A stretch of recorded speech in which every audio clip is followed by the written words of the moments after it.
Вали, вали, вали, къщи, добитък и мане, всичко потъва под водата. Ще изплуваме ли?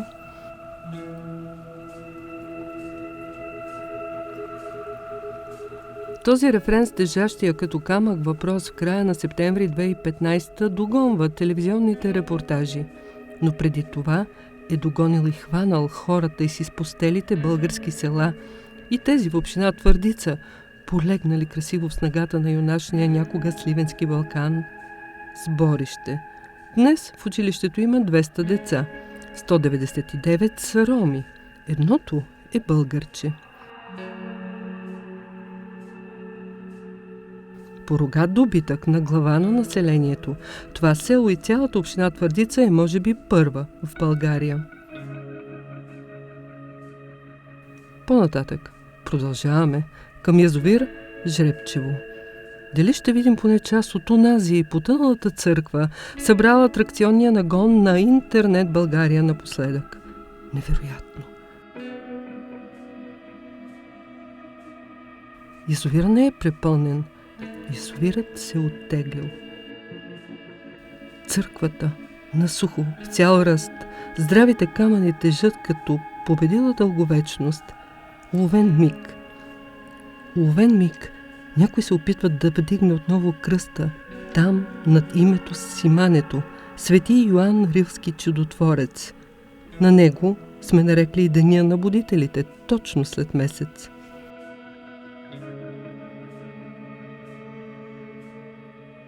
Атракционният хъс отстъпва. Бледа сянка пред силата на истината. Кой може да оживотвори, да вдигне земята, землищата, селските училища?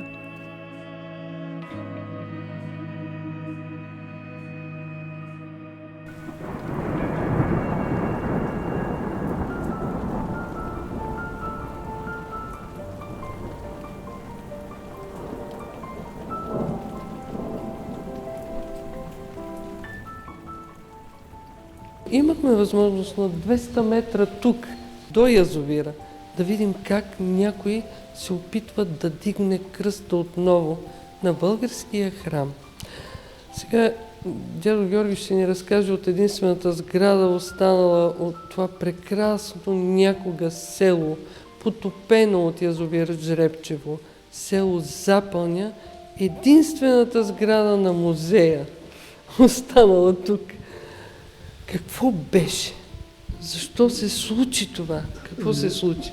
За строежа на язовира се говореше много преди 60-те години, когато тогава започна неговото строителство.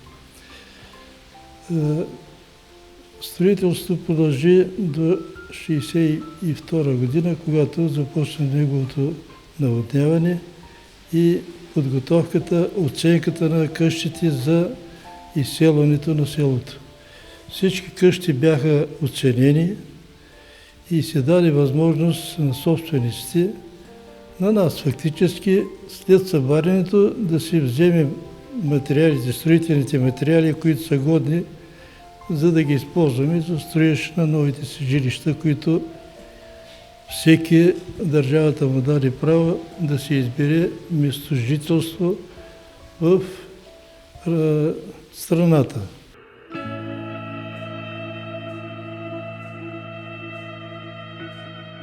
Хайде пак да се разходим. Поголилото се като урок от опустяло школо и язовирно дъно. В чашката му е изчезнало, напълно се отдавило някогашното село Жребчево с турското име Атлари. А тук е било второто изселено и потопено през 1962 година от язовира на бъдещето село Запълня. Последната избрана от Твореца спирка в Розовата долина. Тук маслодайната роза е била от дома си. Красива, красива. Къде ли стъпва сега любопитната ни подгонена от пороя камера в някои от многобройните гюлови казани, в една от мелниците, в пълна някога кошара с добитък на Мегдана ли? Къде? Може би там, на Мегдана, където се изливало последното хорото. Това хоро, многолюдно тук сигурно има над 50 човека, стотина. На Мегдана 40-те години. Къде се вие сега? Те на хорото са най-възрастните хора, а пък около тях бяхме много. той се правеше горе, дето и сега паметната площа и там и има другата страна. Това под язовира ли е сега? Не, той е на високо. Аха. Той е тук на могилата му и камени. Пък от язовира това вече нищо не остана, освен на скелети и зидовете на църквата. Ако не беше открита да им снимат керамидите, тя и до днес ще бъде здрава още, но толкова години издържа.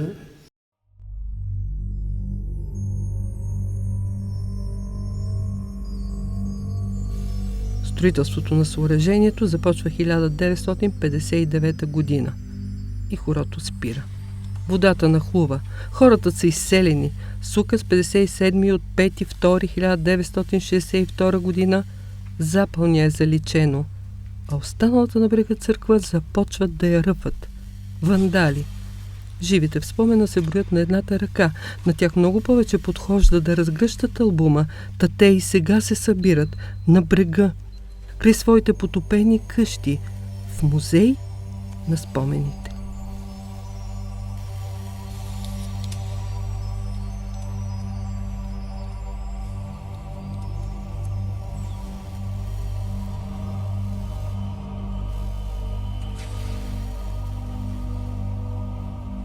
На 1 ноември, ден на будителите и на църквата. Тогава се извършваше и събора в село Запълня. Идваха от всички села наоколо и всяка къща, включително и нашата, си определяше по една овца за курбан, за готвене. И се развиваше поминък, земеделски поминък и скотовъдство. Тук имало много стада от кози, от овце, едър рогат добитък, всяка къща имаше по 4-5 добитъка, обязателно 2 вола, крава и вече приплоди от самата крава. Другото, нашия район се славяше с производство на розовото масло. Всички непродуктивни местности от земята бяха засадени с рози.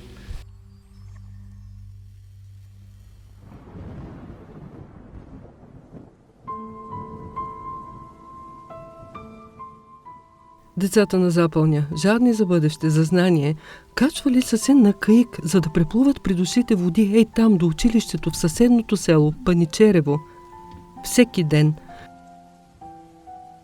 Минавахме с каик, се казваше, 10-15 човека, това е дървена лодка, едно друго, и имаше каякчия, който отговаряше за този каик и при